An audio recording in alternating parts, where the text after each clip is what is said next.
사랑이 많으시고 자비하신 하나님 아버지, 오늘도 우리와 함께 해주심을 감사합니다. 오늘도 주님 앞에 나온 죄 백성들을 긍휼히 여기시고 한없는 은혜를 더해 주옵소서.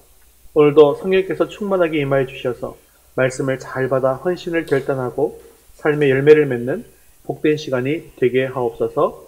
우리 예배를 기뻐 받으실 줄 믿사오며 예수님의 이름으로 기도합니다. 아멘. 네, 교회 소식 전해드리겠습니다. 네, 예배 10분 일찍 캠페인을 하고 있습니다. 예배 10분 전에 나오셔서 5분 이상은 예배를 위해서 기도하시고 예배 드리면 좋겠습니다. 금주의 드라마 바이블 성경 읽기는 149회에서 152회분입니다. 9월 생명의 말씀 함께 읽겠습니다. 그리스도를 전파함, 죄의 형벌, 히브리서 9장 27절 말씀. 한 번 죽는 것은 사람에게 정해진 것이요 그 후에는 심판이 있으리니. 히브리서 9장 27절 말씀. 아멘. 이제 우리의 시선을 하나님께로 올려드리겠습니다. 사도신경으로 신앙 고백하시겠습니다. 전능하사 천지를 만드신 하나님 아버지를 내가 믿사오며 그 외아들 우리 주 예수 그리스도를 믿사오니 이는 성령으로 잉태하사 동정녀 마리아에게 나시고 본디오 빌라도에게 고난을 받으사 십자가에 못 박혀 죽으시고 장사한 지 사흘 만에 죽은 자 가운데서 다시 살아나시며 하늘에 오르사 전능하신 하나님 우편에 앉아 계시다가 저리로서 산 자와 죽은 자를 심판하러 오시리라. 성령을 믿사오며 거룩한 공회와 성도가 서로 교통하는 것과 죄를 사하여 주시는 것과 몸이 다시 사는 것과 영원히 사는 것을 믿사옵나이다. 아멘. 오늘도 우리의 찬양과 영광을 받으실 하나님께 주기도문 하시면서 찬양 드리겠습니다.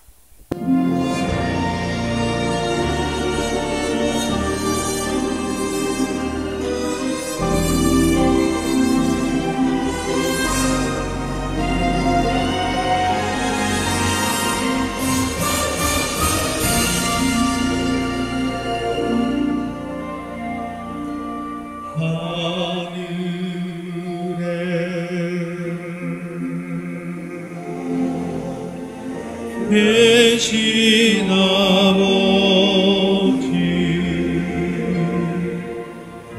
이름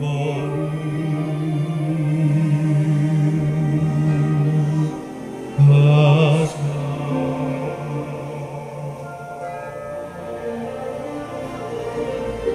주님 나라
크신 사랑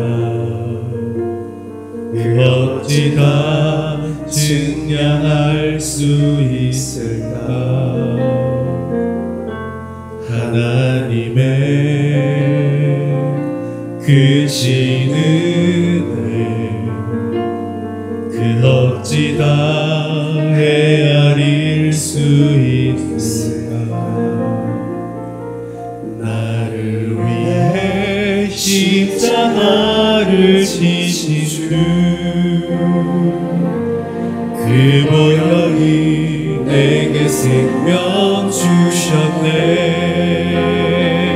그 누가 우리를 주의 사랑해서 그들이 나의 다 된 것은 주의 은혜라. 사랑합니다 사랑합니다 나의 홈만 나의 주를 사랑해. 경배합니다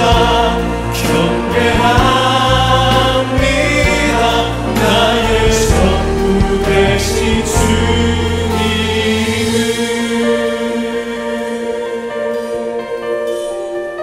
하나님의 크신 사랑 그 어찌나 증량할 수 있을까. 하나님의 크신 은혜 그 어찌나 헤아릴 수 있을까. 나를 위해 십자가를 지신 주 그 보혈이 내게 생명 주셨네. 그 누가 우리를 주의 사랑해서 그들이 나의 다 된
죄 용서하셔.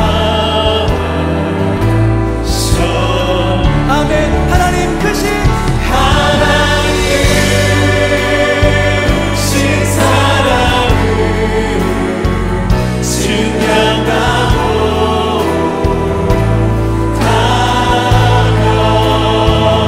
영원히 변치 않는 사랑 선도여 찬양하세.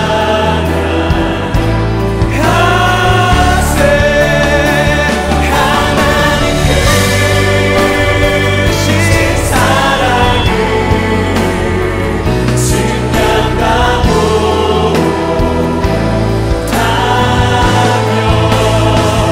영원히 변치 않는 사랑 선도여 찬양하세.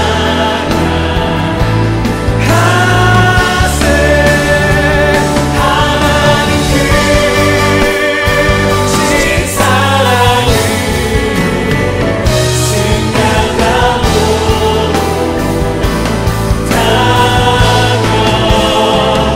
영원히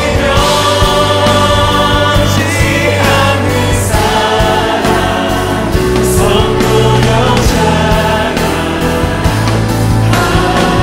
아멘. 거룩 거룩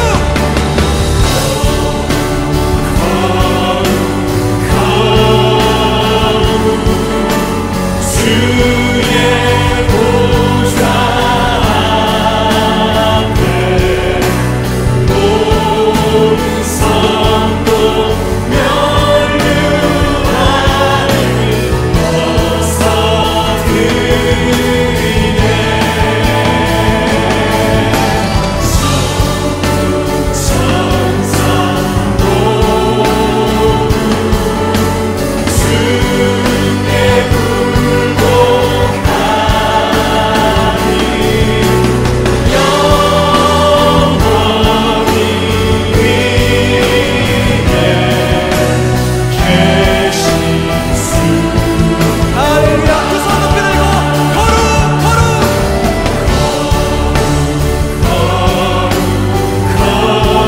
전능하신 주여 전능하신 주여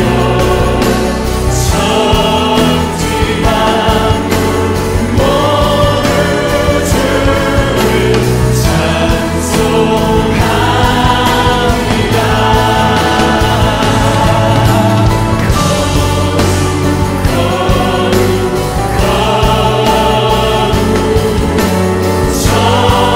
성삼위일체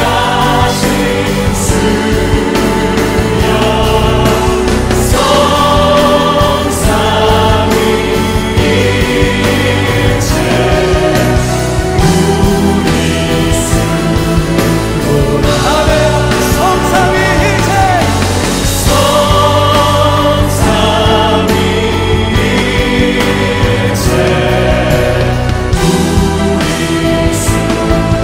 성삼위 하나님께 영광 돌립니다.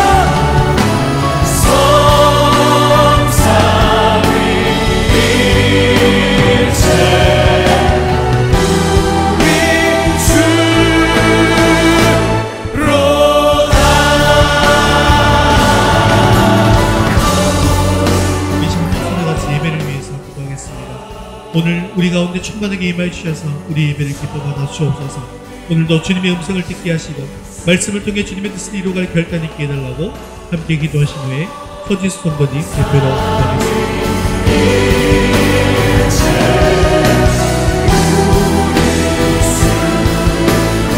아멘. 성삼위일체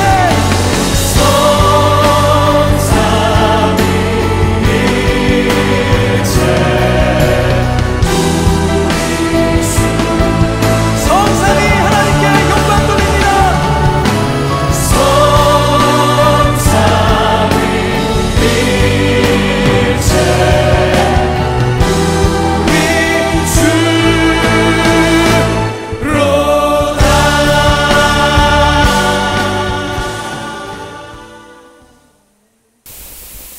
사랑이 많으신 하나님 아버지, 추석 명절을 잘 지내고 한자리에 나와 함께 예배할 수 있게 하시니 감사합니다.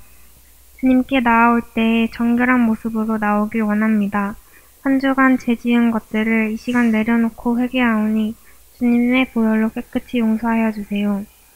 세상 속에서 나의 경험과 나의 생각보다 주님의 뜻을 신뢰하게 하시고 항상 선한 길로 이끄시는 주님을 믿으며 담대함으로 살아갈 수 있게 해주세요. 지금까지 위더스 교회를 인도하여 주신 주님의 크신 은혜에 감사를 드립니다. 주님이 위더스 교회에 맡기신 귀한 사명을 잘 감당하는 공동체가 되게 해주세요. 말씀 전하실 담임 목사님께도 늘 성령 충만함을 허락하셔서 주님의 말씀을 잘 선포하게 하시고 듣는 저희도 아멘으로 화답하게 해주세요. 끝나는 시간까지 함께 하실 줄 믿사오며 예수님 이름으로 기도합니다. 아멘.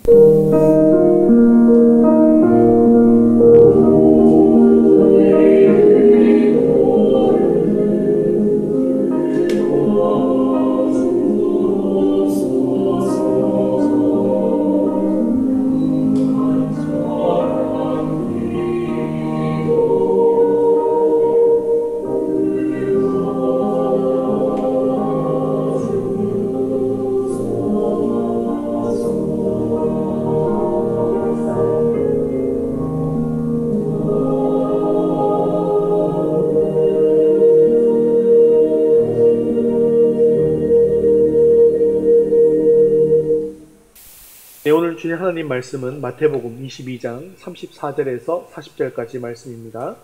마태복음 22장 34절에서 40절까지 말씀, 신약성경 38면에 있습니다. 한 목소리로 같이 읽겠습니다. 예수께서 사두개인들로 대답할 수 없게 하셨다 함을 바리새인들이 듣고 모였는데 그 중에 한 율법사가 예수를 시험하여 묻되 선생님, 율법 중에서 어느 계명이 크니이까? 예수께서 이르시되 내 마음을 다하고 목숨을 다하고 뜻을 다하여 주 너의 하나님을 사랑하라 하셨으니 이것이 크고 첫째 되는 계명이요 둘째도 그와 같으니 내 이웃을 내 자신같이 사랑하라 하셨으니 이 두 계명이 온 율법과 선지자의 강명이니라. 아멘. 우리가 지난 시간에 성령을 따라 행하는 그런 삶에 대해서 나누었는데요. 우리가 성령을 따라 행하는 삶을 살기 위해서는 육체의 일에 맞설 수 있도록 하나님의 성품을 나타내는 열매를 맺어야만 하는 것이죠.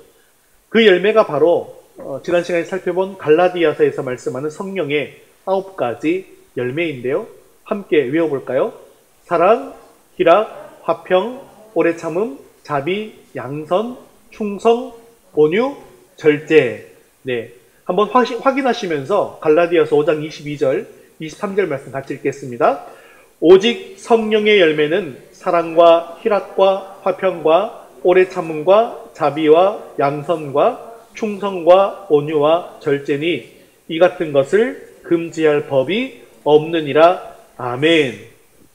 자, 그래서 오늘부터는 이 성령의 9가지 열매에 대해서 말씀을 나누도록 하겠습니다. 먼저 우리가 이 성령의 9가지 열매를 배우기 전에 알아야 될 전제가 있습니다. 그것은 성령의 열매는 성령의 은사와는 다르다라는 것입니다. 성령의 은사가 무엇입니까? 방언의 은사, 치유의 은사, 이런 것들이죠. 이런 것들이 성령의 은사인데요. 외적인 능력을 이야기하는 것입니다. 하지만 성령의 열매라고 하는 것은 우리 내에서 열리게 되어진 내적인 성품의 열매라는 것이죠. 즉 우리가 어떤 능력을 가졌느냐 이것이 문제가 아니라 우리가 어떤 사람인가가 중요하더라는 것입니다. 즉 우리의 인격과 성품이 예수님을 닮아가야 하는 것이죠. 여기 나오는 9가지의 열매는 우리가 가져야 할 예수님의 성품들이라고 할 수 있습니다. 이 성품을 열매로 비유하고 있죠. 그런데 열매가 언제 열립니까? 나무를 심으면 열매가 바로 열리나요? 네, 그렇지 않습니다. 나무를 심고 열매가 열릴 때까지 기다려야 하는데요. 사과나무를 예를 들면 사과나무는 심고 그 해에도 안 열린답니다. 그 다음 해에도 안 열린답니다. 3년이 지나야만 비로소 열매가 맺어진다는 것이죠. 즉 무엇입니까? 열매는 성장해야 맺어진다라고 하는 것입니다. 사과나무처럼 3년 동안 깊이 뿌리를 내리고 가지를 뻗고 햇빛을 받고 영양분을 공급받아야지만 결국 열매가 맺어진다는 것이죠. 그래서 우리가 예수님 믿는다고 고백한다고 해서 바로 우리의 성품이 바뀌어지지는 않더라는 것입니다. 우리가 예수님 안에 깊이 뿌리를 내리고 말씀으로 충분히 양분을 공급받고 은혜의 빛을 풍성하게 받게 되어야만 영적인 성장이 이루어지게 되더라는 것이죠. 물론 이것이 우리의 힘으로만 열리는 것은 아니죠. 그렇게 할 수도 없습니다. 하지만 하나님께서 우리에게 열매를 맺게 해주시면 그것은 가능하게 되는 것입니다. 앞으로 9주간 이 성령의 9가지 열매를 묵상하면서 우리 안에 이런 아름다운 열매를 맺어서 주님께서 기대하시는 아름다운 천국의 백성이 다 될 수 있게 되어지기를 주님의 이름으로 축복합니다. 그러면 오늘은 첫 번째로 이 사랑의 열매에 대해서 나누도록 하겠습니다. 사랑에 대해서 성경에서는 참 많이 기록하고 있습니다. 여러 가지 말씀들이 많지만 오늘은 예수님과 율법사와의 대화를 통해서 우리가 맺어야 할 사랑의 열매가 무엇인가에 대해서 살펴보도록 하겠습니다. 오늘 이야기는 예수님께서 십자가에 달리시던 바로 그 주간 중에 화요일에 있었던 사건입니다. 그날의 사람들은 4가지 다양한 문제들을 가지고 와서 예수님을 공격했습니다. 요한의 세례가 하늘에서부터냐 땅에서부터냐, 가이사에게 세금을 바치는 것이 옳은가 아닌가, 7 형제가 한 아내와 결혼을 했는데 누가 천국에서 진짜 남편이 되는가 라는 그런 어려운 문제들이었습니다. 이때 예수님께서는 이런 그들의 공격을 지혜롭게 다 이기셨습니다. 22장의 마지막 절인 46절에 보면 한마디도 능히 대답하는 자가 없고 그날로부터 감히 묻는 자가 없었더라라고 말씀하고 있습니다. 오늘 말씀은 그 중에서 4번째 공격입니다. 34절에 보면 예수님께서 사두개인들로 대답할 수 없게 만들었다는 말을 듣고 바리새인들이 모여서 예수님을 공격합니다. 우리 마태복음 22장 35절, 36절 말씀 같이 읽겠습니다. 그 중에 한 율법사가 예수를 시험하여 묻되 선생님, 율법 중에서 어느 계명이 크니? 그들 중에 한 율법사가 예수님을 시험하여 질문했습니다. 여기서 시험해서 질문했다라는 말은 궁금해서 순수한 의도로 질문한 것이 아니라 예수님을 공경에 빠뜨리기 위해서, 함정에 빠뜨리기 위해서 질문을 했다는 것이죠. 그 함정은 어떤 함정일까요? 이스라엘 성경학자들은 이 율법을 분류해서 그 중요성에 따라서 분류했습니다. 그래서 248개는 중요한 것으로 365개는 조금 더 덜 중요한 것으로 분류를 했습니다. 이 분류한 것은 이 모든 율법을 다 지키는 것은 사실상 인간으로서 불가능한 일 아니겠습니까? 본인들도 그걸 잘 알잖아요. 하려고 해봤더니 다 안 되는 거예요. 그래서 차선책으로 중요한 몇 가지 조항을 분류해서 가르치는 것이 필요했더라는 것이죠. 하지만 그 당시에 여러 가지 계명들을 다 분류했지만 이 계명들 중에서 가장 중요한 계명, 가장 높은 계명이 무엇인가에 대한 논쟁은 굉장히 치열했기 때문에 아무리 논쟁을 해도 도무지 결론이 나지 않았습니다. 그래서 예수님께서 이 상황에서 어떤 대답을 하신다 할지라도 반드시 논쟁에 휘말리게 되어 있었습니다. 만일에 이 계명이 중요하다고 말씀하시면 아니 저 계명이 더 중요하지 않나요? 라고 대답할 거고 저 계명이 중요하다고 얘기하면 이 계명이 더 중요하지 않습니까? 라고 그렇게 말싸움 걸기 딱 좋은 그런 질문이었던 것이죠.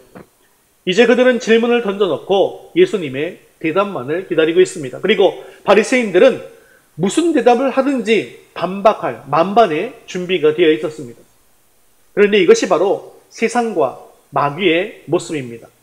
그날 하루 동안만 해도 벌써 3팀이나 예수님께 박살이 나서 물러갔습니다. 그럼에도 불구하고 또다시 나타나서 공격을 하고 있더라는 것이죠. 그래서 내가 세상적인 시험에 한 번, 두 번, 세 번 이겼다고 자만하지 마십시오. 곧장 또 한 번 더 나에게 공격이 온다는 사실을 기억하셔야 합니다.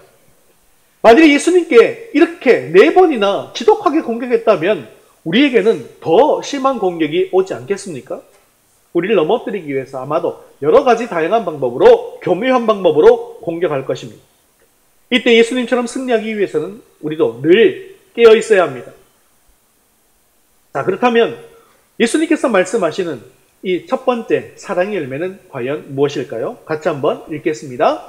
하나님 사랑의 열매. 율법사는 이제 질문을 던져놓고 예수님이 덫에 걸리기만을 기다리고 있었습니다.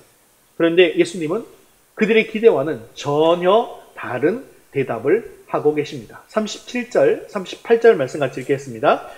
예수께서 이르시되 내 마음을 다하고 목숨을 다하고 뜻을 다하여 주 너의 하나님을 사랑하라 하셨으니 이것이 크고 첫째 되는 계명이요. 아멘. 예수님은 계명 중에 가장 큰 계명은 사랑이고 무엇보다도 주 너의 하나님을 사랑하라 라고 말씀하셨습니다. 무엇을 해야 되나 무엇을 안 해도 되나 라는 그런 수준의 대답이 아니라 율법의 근본 정신이 무엇인가에 대해서 말씀하신 것입니다. 그렇습니다. 우리는 사랑의 열매를 맺어야 되는데 가장 먼저 하나님을 사랑하는 사람이 되어야 한다는 것이죠. 그런데 하나님께서 먼저 우리를 사랑해 주셨습니다. 하나님은 어떻게 우리를 사랑해 주셨습니까? 우리를 구원하시기 위해서 독생자를 아낌없이 보내셔서 우리를 대신하여 죽게 해주셨습니다. 그런데요, 사실 그때 우리와 하나님 사이의 관계는 그다지 좋은 관계가 아니었습니다. 로마서 5장 6절, 8절, 10절 한번 볼까요? 우리가 아직 연약할 때에, 우리가 아직 죄인 되었을 때에 그리스도께서 우리를 위하여 죽으심으로 하나님께서 우리에 대한 자기의 사랑을 확증하셨느니라. 곧 우리가 원수 되었을 때에 그의 아들의 죽으심으로 말미암아 하나님과 화목하게 되었은즉 아멘. 말씀에 보면 우리가 아직 연약할 때에, 아직 죄인 되었을 때에, 우리가 원수 되었을 때에 우리를 위해서 죽으셨다라고 말씀합니다. 특히 8절 말씀에 보면 예수님께서 우리를 위해 죽으심으로 우리에 대한 하나님의 사랑을 확증하셨다라고 말씀하고 있습니다. 우리도 뭔가를 확인하기 위해서는 굉장히 증거가 중요하지 않습니까? 그런데 하나님조차도 하나님 말씀만 하면 끝인데 하나님은 진실한 분이고 거짓이 하나도 없는 분이라 하나님이 우리를 사랑하신다고 말씀하시면 그것으로 확신한 것인데 하나님조차도 우리에게 증거를 보여주셨다라는 것입니다. 이처럼 사랑에는 증거가 있어야 합니다. 그냥 말로만 사랑한다라고 하는 것은 아무런 의미가 없습니다. 정말로 사랑한다면 목숨까지도 내어놓을 수 있어야 한다는 것이죠. 하나님께서 우리를 사랑하신 그 사랑이 바로 이런 사랑이었습니다. 그리고 우리가 하나님의 하나님께서 우리를 사랑하신 이 사랑을 우리도 해야 한다. 이처럼 사랑해야 한다라고 말씀하십니다. 그런데 그러면 우리가 어떻게 하나님 수준으로 사랑을 할 수가 있을까요? 왜 가능합니까? 우리 인간적인 속성으로 보면 불가능하지 않습니까? 그래서 예수님께서는 우리가 하나님을 사랑하는 방법에 대해서 직접 우리에게 말씀하고 계십니다. 요한복음 14장 21절 말씀 같이 읽겠습니다. 나의 계명을 지키는 자라야 나를 사랑하는 자니 나를 사랑하는 자는 내 아버지께 사랑을 받을 것이요 나도 그를 사랑하여 그에게 나를 나타내리라. 아멘. 말씀대로 우리가 하나님을 사랑하는 방법은 바로 주의 계명을 지키는 것입니다. 우리가 하나님을 사랑한다라고 하는 증거는 하나님의 말씀에 따라 살아가는 것입니다. 철저하게 하나님의 말씀을 지키기 위해서 몸부림치는 것을 뜻합니다. 그런데 이것이 쉽지 않죠. 그래서 예수님께서 오늘 어떻게 하라고 말씀하십니까? 어떻게 사랑하라고요? 37절, 38절 같이 읽겠습니다. 예수께서 이르시되 내 마음을 다하고 목숨을 다하고 뜻을 다하여 주 너의 하나님을 사랑하라 하셨으니 이것이 크고 첫째 되는 계명이요. 아멘. 내 마음을 다하고 목숨을 다하고 뜻을 다하여 주 너의 하나님을 사랑하라. 마음을 다한다고 하는 것은 억지로 하는 것이 아니라 마음을 열고 가식 없이 진실하게 말씀에 순종하는 것을 뜻하는 것입니다. 목숨을 다하라는 것은요, 말씀 순종하는 것에 내 목숨을 걸 수 있어야 한다는 것입니다. 뜻을 다하라는 것은 우리의 마음과 생각과 의지력을 이야기하는 것이에요. 항상 말씀을 잊지 않고 기억하고 최선의 노력을 다해서 말씀대로 살고자 헌신하고자 하는 것입니다. 여러분, 이에 대해서 세 가지 질문을 드리겠습니다. 스스로 한번 답해 보십시오. 여러분은 말씀을 억지로 따르고 있습니까? 아니면 진심으로 따르고 있습니까? 말씀을 따라가 살아가는 일에 여러분들의 목숨을 걸었습니까? 아니면 그냥 지킬 수 있는 것만 지키고 지킬 수 없는 것은 그냥 내버리고 있습니까? 언제나 말씀을 내 마음에 기억하고 삶에 적용하려고 노력하고 있습니까? 아니면 그냥 생각 없이 세상의 방식대로 따라가고 있습니까?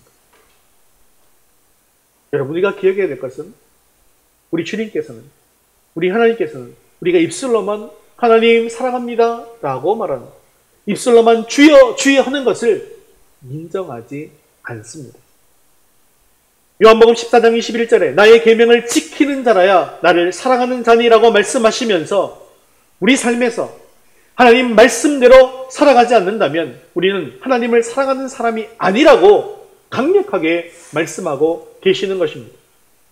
우리가 정말 하나님을 사랑한다면 내 인생에서 가장 먼저 일어나는 변화는 말씀에 대한 나의 삶의 자세의 변화일 것입니다. 큐티하고 말씀 읽으면서 예배를 드리면서 더욱더 말씀을 사모하게 되는 것입니다. 말씀이 너무나도 좋고 말씀을 읽고 싶고 말씀을 듣고 싶어집니다. 그러면서 이제는 정말 내가 말씀대로 살아야 하겠다라는 거룩한 결단과 헌신이 일어나게 되는 것입니다. 이것이 바로 내가 하나님을 사랑하는 사랑의 열매입니다. 사랑하는 성도 여러분, 우리가 이처럼 주님의 말씀을 사랑할 수 있게 되어지기를 간절히 바랍니다. 입술로만 사랑한다고 고백하는 사람이 아니라 우리의 전 인격이 하나님을 사랑한다고 고백하는 저와 여러분 될 수 있기를 주님의 이름으로 축원합니다. 두 번째 사랑의 열매에 대해서 같이 한번 살펴보겠습니다. 읽겠습니다. 이웃 사랑의 열매 39절 말씀 보겠습니다. 둘째도 그와 같으니 내 이웃을 내 자신같이 사랑하라 하셨으니 아멘. 예수님께서는 하나님을 사랑하는 명령이 가장 크고 우선되는 계명이라고 말씀하신 뒤에 그것이 가장 크다, 우선된다 하신 뒤에 둘째도 어떻다고요? 그와 같으니 라고 말씀하십니다. 인간에게 주신 가장 큰 계명은 하나님을 사랑하는 것이고 그와 다를 바 없는 또 다른 큰 계명이 무엇인가? 그것이 바로 이웃을 사랑하는 것이다 라고 말씀하는 것이죠. 사실 율법사는 가장 큰 계명이 무엇인가에 대해서만 물었습니다. 하지만 주님은 이것도 저것도 다 동일하다라고 말씀하십니다. 왜냐하면 하나님을 사랑하는 또 다른 구체적인 행위가 바로 이웃 사랑이기 때문입니다. 예수님께서 뭐라고 말씀하시죠? 지극히 작은 자에게 한 그것이 바로 나에게 행한 것이다. 그에게 냉수 한 그릇이라도 주는 사람이야말로 바로 나에게 냉수를 준 것이다 라고 말씀하지 않으셨습니까? 그래서 따지고 보면 하나님 사랑, 이웃 사랑 이 두 계명은 두 가지의 계명이 아니라 하나의 계명이라는 것이죠. 하나님을 사랑하는 일도 그렇지만 이웃을 사랑하는 일에 있어서도 가장 중요한 것은 그 사랑을 행하는 것입니다. 그 사랑을 행하는 증거가 있어야 한다는 것이죠. 행함이 없는 믿음은 죽은 믿음인 것처럼 실천이 없는 사랑은 사랑이라고 할 수가 없습니다. 그래서 요한일서 3장 18절에 보면 자녀들아 우리가 말과 혀로만 사랑하지 말고 행함과 진실함으로 하자라고 말씀하신 것입니다. 또한 마태복음 24장 12절에 이런 말씀이 있습니다. 같이 읽겠습니다. 불법이 성함으로 많은 사람의 사랑이 식어지리라. 이때가 언제냐면 마지막 때를 이야기하는 거예요. 만물이 마지막이 가까울 때의 특색 가운데 하나는 믿는 자들을 찾기가 어려워지고 서로 미워하게 됩니다. 그리고 많은 사람의 사랑이 식어진다고 했습니다. 요즘 와서도 예수 믿는 사람들은 주변에 많이 있는 것 같습니다.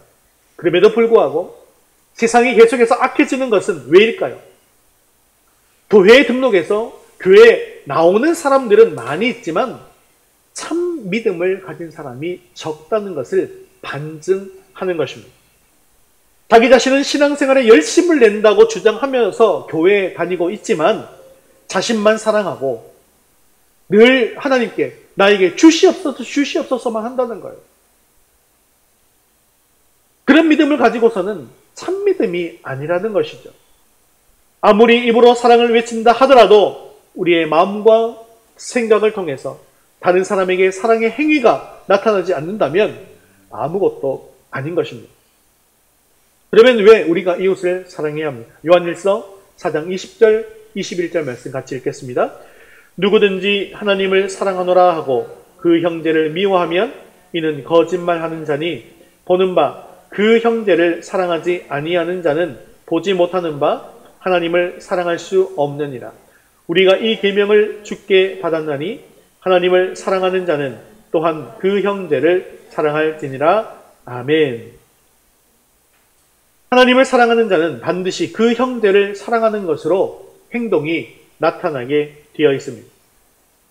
눈에 보이는 바 형제를 사랑하지 않는 자가 어찌 눈에 보이지 않는 하나님을 사랑할 수 있겠느냐는 말씀입니다. 눈에 보이지 않는 하나님에 대한 사랑을 표현하는 방법이 바로 이웃에 대한 사랑을 표현하는 것이라는 거죠.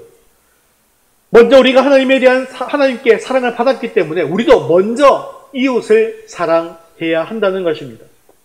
우리가 진정으로 나를 향한 하나님의 사랑을 깨닫게 되어지면요, 우리의 사랑이 올바르게 하나님을 향하게 되어집니다. 그뿐만 아니라 하나님의 그 사랑이 또한 나에게 가득가득 흘러 들어오게 되어지죠. 또 넘치게 됩니다. 그래서 이웃과 나누지 않을 수 없게 된다는 것입니다. 그러므로 율법 중 어느 것이 크고 어느 것이 작은 것이 아니라 율법의 정신인 사랑의 열매를 맺는 사람이 되어야 하는 것입니다. 세상 사람들 우리가 열심을 낸다고 해서 신앙생활을 열심히 한다고 해서 헌금하고 봉사한다고 해서 저 사람 참 대단한 그리스도인이다 라고 인정하지 않습니다. 세상 사람들에게 내가 정말 하나님의 사람이다, 그리스도인이다, 사랑의 사람이다 라는 것을 보여주기 위해서는 바로 우리가 이 사랑의 열매를 맺고 실천하는 것입니다. 사도 바울도 고린도 교회에 편지하면서 교회에 있는 여러 가지 복잡한 상황들에 대해서 언급하다가 성령의 은사에 대해서 말했습니다. 성령의 은사는 여러 가지입니다. 그런데 고린도전서 12장 마지막 부분에 가서 너희는 더욱더 큰 은사를 사모하라. 내가 또한 가장 좋은 길을 너에게 보이리라 말씀하시면서 13장에서 사랑에 대해서 언급하고 있습니다. 그리고 곧장 사랑이 없으면 아무것도 아닙니다 라고 말씀합니다. 뭐라고요? 사랑이 없으면? 이거 말씀하셔야 돼요. 사랑이 없으면 아무것도 아닙니다. 한 번 더 연습해 볼게요. 사랑이 없으면? 네, 제가 이렇게 사랑이 없으면이라고 하면 여러분 아무것도 아닙니다 라고 대답하는 것입니다. 돈이 있어도 지식이 있어도 권력이 있어도 사랑이 없으면 영적으로 방언을 하고 천사의 말을 하고 예언을 한다 할지라도 사랑이 없으면 산을 옮기는 그런 큰 믿음이 있다 할지라도 사랑이 없으면 소리가 자꾸 작아지세요. 산을 옮기는 큰 믿음이 있다 할지라도 사랑이 없으면 아무것도 아닙니다. 아무것도 아닙니다. 가정에도 부부간에 사랑이 있어야 합니다. 서로 격려해야 합니다. 부부간에 사랑이 있어야 그 가정에서 자라는 자녀들이 바로 자랄 수 있습니다. 자녀가 부모를 사랑하는 것도 마찬가지입니다. 이것이 바로 약속이 있는 첫 계명이죠. 보이는 부모를 사랑하지 못하면서 보이지 않는 하나님을 사랑한다고 하는 것은 결코 있을 수 없는 일입니다. 그리고 성도 간에도 서로 사랑해야 합니다. 주 안에서 한 형제, 한 자매가 된 우리가 한 교회 안에서도 반목하는 마음을 품고 예배를 드리고 있다고 한다면 하나님께서 과연 그 예배를 받으시겠습니까? 여러분, 사랑이 없으면 아무것도 아닙니다. 그리스도 안에서는 나와 만나는 모든 사람을 이웃으로 아시고 사랑해야만 한다는 것입니다. 그러면 우리가 이웃을 사랑하는 기준에 대해서 예수님께서는 무엇이라고 말씀하고 계실까요? 누구같이 사랑하라고요? 이웃을 이웃처럼 사랑하라고요? 이웃을 내 자신같이 사랑하라고 말씀하십니다. 여러분 자신을 얼마나 사랑하십니까? 너무 많이 사랑하죠. 자기 자신의 잘못에 대해서는 한없이 너그럽습니다. 내가 잘못한 것이 아니라 상대방이 잘못했다라고 책임을 전가합니다. 남의 잘못은 그렇게 따지면서 내 자신에게는 늘 이해하고 용서하고 변명합니다. 이웃을 내 자신같이 사랑하라 라는 의미는요, 다른 사람이 잘못해도 혹시나 무슨 실수를 한다 할지라도 자기 자신에 대해서 용서해 준 만큼 양해하고 용서해 주라는 뜻입니다. 그리고 또 이웃 사랑에 대해서 또 반드시 기억해야 할 것이 있습니다. 다른 사람이 잘못한 일이 있다 할지라도 노하기는 더디하고 또 혹시나 노했다 할지라도 분은 오래 품지 말아야 합니다. 분한 마음을 오래 품고 있다라고 하는 것은 내 마음 속에 사랑이 없다는 증거죠. 그리고 사랑이 없다고 한다면 하나님의 은혜도 떠나가고 만다는 것입니다. 사랑하는 성도 여러분, 하나님은 사랑이십니다. 하나님의 자녀가 되었으면 우리의 삶은 사랑의 열매로 나타나야 합니다. 누가복음 10장 29절에 율법사가 그러면 내 이웃이 누구이니까? 라고 물었습니다. 그래서 주님은 내가 사랑해야 될 이웃이 누구인지에 대해서 설명하기 위해서 선한 사마리아인의 비유를 말씀하셨습니다. 이 사마리아 사람은 강도 만난 사람의 이웃이 되었습니다. 즉 우리의 이웃이 강도 만난 사람이라는 것이죠. 선한 사마리아 사람은 강도 만나 죽게 된 사람을 보고 그를 즉시 돕고 헌신해 주었습니다. 거룩한 제사장이 지나갔지만 쳐다보지도 않고 지나갔습니다. 유식한 레위인이 지나갔지만 한 번 보고는 불쌍한 사람이네 라고 생각하기만 하고 지나갔습니다. 주님께서 율법사에게 묻습니다. 네 생각에는 이 세 사람 중에 누가 강도 만난 자의 이웃이 되겠느냐? 그때 율법사는 자비를 베푼 자니이다 라고 대답하였고 주님께서는 너도 이와 같이 하라고 말씀하셨습니다. 그렇습니다. 사랑은요, 이와 같이 하는데 의미가 있습니다. 배고픈 사람에게 먹을 것을 주고 헐벗은 사람에게 입을 것을 주고 도움이 필요한 사람에게 도움을 주라는 말씀입니다. 그런데 이 사랑은 희생과 섬김이 없으면 불가능합니다. 저만 사마리아인의 비유에서 보듯이 그냥 강도 만난 사람을 보고 지나쳐버린 제사장과 레위인은 시간을 희생하지 않았습니다. 물질을 희생하지 않았습니다. 그러나 선한 사마리아인은 그 강도 만난 자를 도와주었기 때문에 시간과 물질을 희생하고 섬겼습니다. 이제 우리도 하나님께서 기뻐하시는 열매인 이 사랑의 열매를 맺어야만 합니다.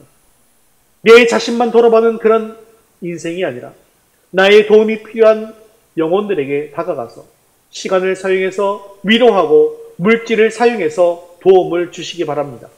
이럴 때에 우리에게 사랑의 열매가 맺어지게 될 것이고 그 열매로 말미암아 우리가 그리스도의 편지로서 세상으로 보냄받아 하나님께 영광 돌리는 삶을 살게 될 줄로 믿습니다.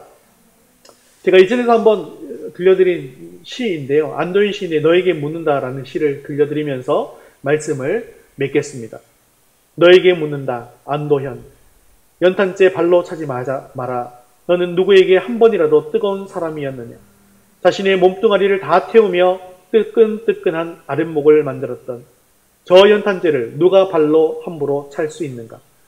자신의 목숨을 다 버리고 이제 하얀 껍데기만 남아있는 저 연탄재를 누가 함부로 발길질 할 수 있는가. 나는 누구에게 진실로 뜨거운 사람이었던가.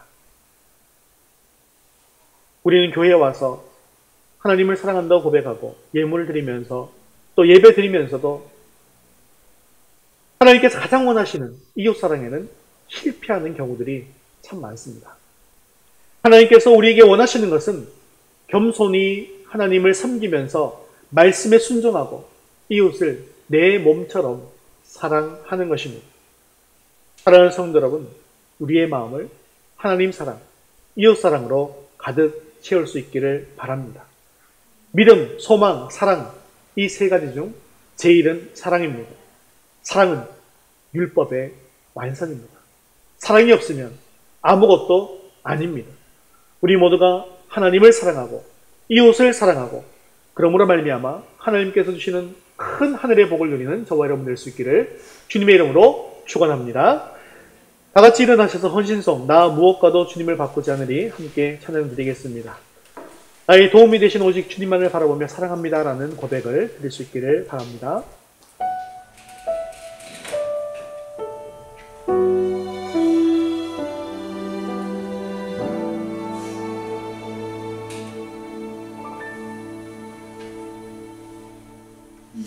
무엇과도 주님을 바꾸지 않으리 다른 어떤 은혜 구하지 않으리 오직 주님만이 내 삶의 도움이시니 주의 얼굴 보기 원합니다. 주님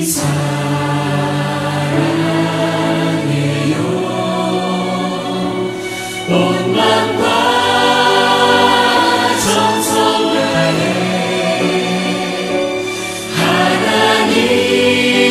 하나님의 진실한 친구 되기 원합니다.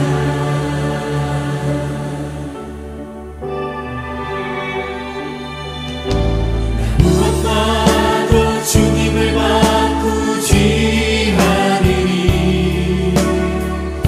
다른 어떤 은혜 구하지 않으리 오직 주님만이 내 삶의 도움이시니 주의 얼굴 보기 원합니다.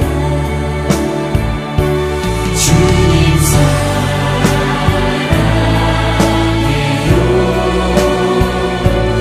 온 맘과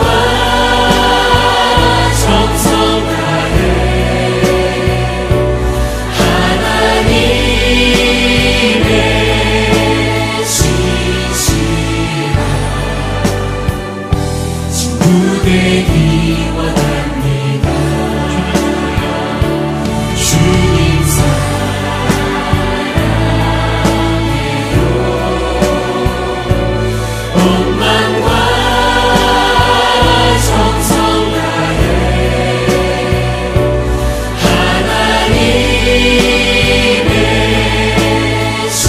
하나님의 진실한 친구 되기 원합니다.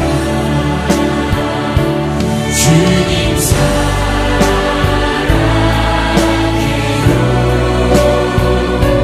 온 맘과 정성 다해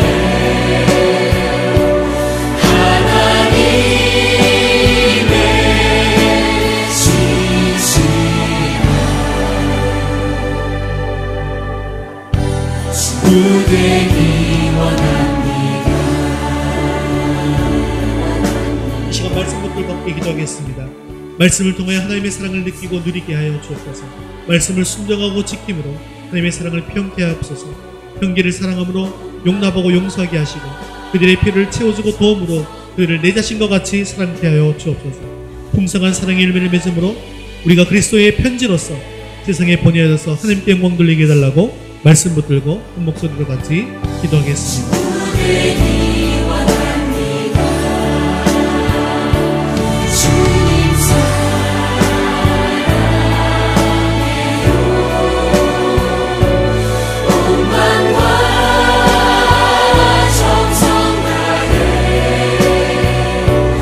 하나님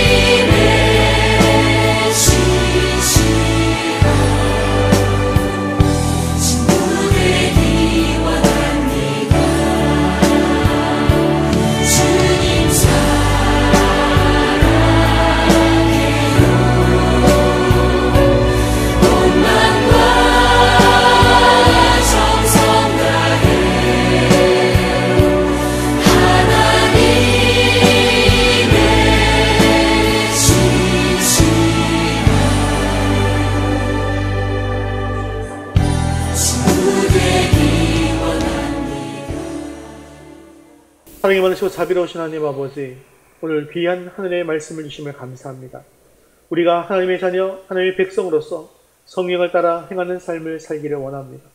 주님 말씀하신 것처럼 우리 삶에 성령의 열매가 맺히게 하여 주옵소서. 특별히 우리에게 사랑의 열매가 맺히기를 원합니다.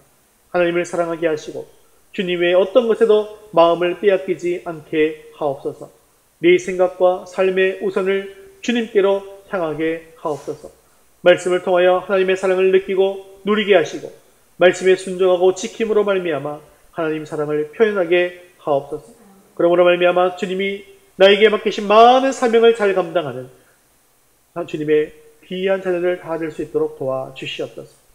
그리고 하나님을 사랑하는 자는 이웃을 사랑하는 자인 것을 기억하게 하옵소서. 내 이웃을 내 몸과 같이 사랑하라 하시고 기회 있는 대로 모든 이에게 착한 일을 하되 더욱 믿음의 가정들에게 하라고 하셨지만 믿는 형제조차 제대로 사랑하지 못했음을 용서해 주시옵소서. 이제 진심으로 전심으로 회개하오니 우리의 이러한 부끄러운 모습들을 용서해 주옵시고 우리를 새롭게 세워 주시옵소서. 형제를 사랑함으로 용납하고 용서하게 하시고 그들의 필요를 채워주고 도움으로 그들을 내 자신과 같이 사랑하게 하옵소서. 이웃을 위해서 내 자신이 헌신하고 희생하게 하옵소서. 풍성한 사랑의 열매를 맺음으로 우리가 그리스도의 편지로서 세상에 보내어져서 하나님께 영광 돌리게 하여 주시옵소서. 사랑이 많으시고 자비로우신 하나님 아버지, 변함없이 우리를 사랑하시는 하나님을 온전히 믿습니다. 이번 한 주간에도 하나님을 절대적으로 믿는 믿음으로 살아가게 원합니다. 우리보다 먼저 가 계셔서 준비하고 계시는 여호와 이레의 하나님을 굳게 믿는 저희 모두가 되게 하여 주시옵소서. 아직도 주님의 품을 따라 있는 우리의 자녀들 주님께서 긍휼히 여겨 주시옵시고 주님 앞에 속히 나오게 하셔서 하늘의 큰 복을 누리게 하여 주시옵소서. 감사를 드리며 예수님의 이름으로 기도드리옵나이다. 아멘. 이제는 우리 주 예수 그리스도의 은혜와 하나님 아버지의 크신 사랑하심과 성령님의 위로 교통하심이 하나님을 사랑하고 이웃을 사랑함으로 큰 사랑의 열매를 맺기 원하는 사랑하는 모든 성도들 머리머리 위에 이제부터 영원까지 함께 있을지어다. 아멘.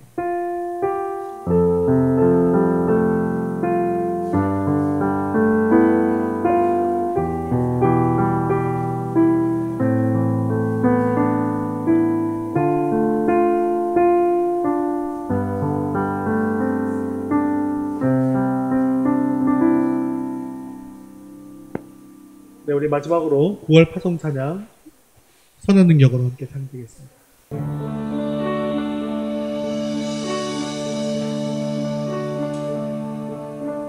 신성한 능력으로 하시네 그 큰 심판으로 날 붙드시네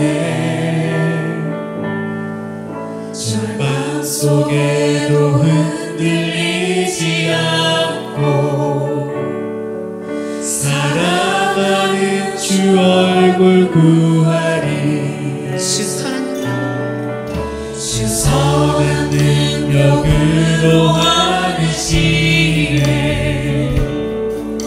그 큰 심판으로 날 붙드시네 절망 속에도 흔들리지 않고 사랑하는 주 얼굴 구하리 선한 능력으로 일어서니 주만을 지나리 믿음으로 우리 고대 안에 주 오실 그날 영광의 새날을 맞이하리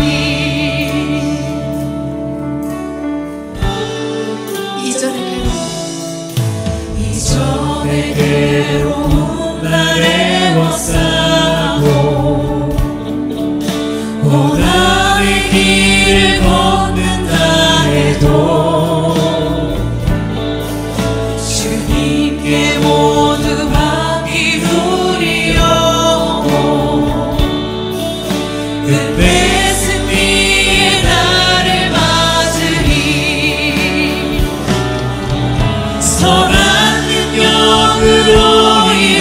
일어서리 주만을 지하리 믿음으로 우리 고대 안에 주 오실 그날 영광의 새날을 맞이 목소리 높여서 주님이 마신 고난의 승자는 우리도 감사하며 받으리 주님의 남은 고난 채워가며 예수와 복음 위에 살리라 선한 능력으로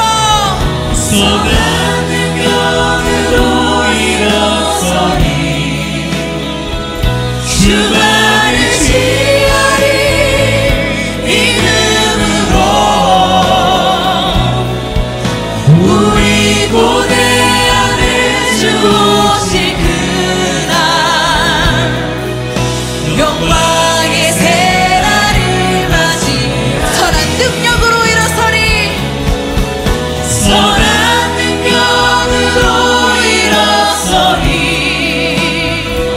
주만을 지하리 믿음으로 우리 고대 안에 주 오실 그날 영광의 새날을 맞이하리 우리 고대 안에 주 오실 그날 영광의 새날을 맞이하리 영광의 새날을 맞이하리 영광의 새날을 맞이하리 할렐루야. 하나님께 우리